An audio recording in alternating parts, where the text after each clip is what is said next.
Hi there, Charles Fried from Additive Flow. So in these series of short videos, we're going to be sharing with you some of the features that we're most excited about and those that have been adding the most value to our users.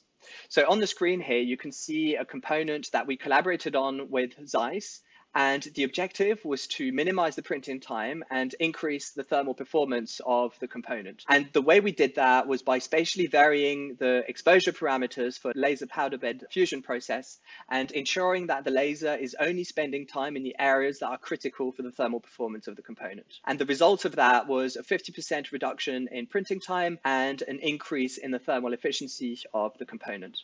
Now, I want to give you a quick insight into two features which really played a core role to the success of this project. The first one is the multi-objective editor. So I'm going to open that right now. And we can understand this graph as being a repeatable workflow that can be shared across organizations, teams, individuals, but also across applications and industries.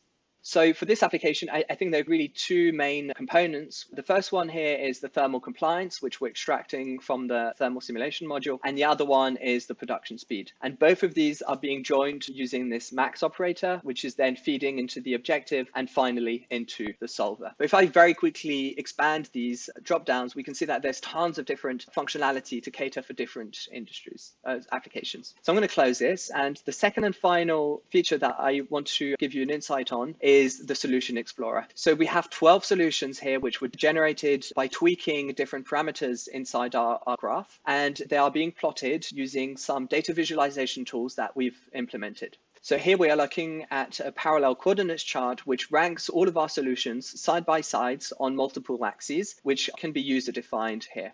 So starting with cost, production speed, sustainability, and so on and so forth. So if I wanted to maximize everything, for example, the top one would be the best choice. Conversely, if I wanted to minimize everything, this bottom one might be a good solution.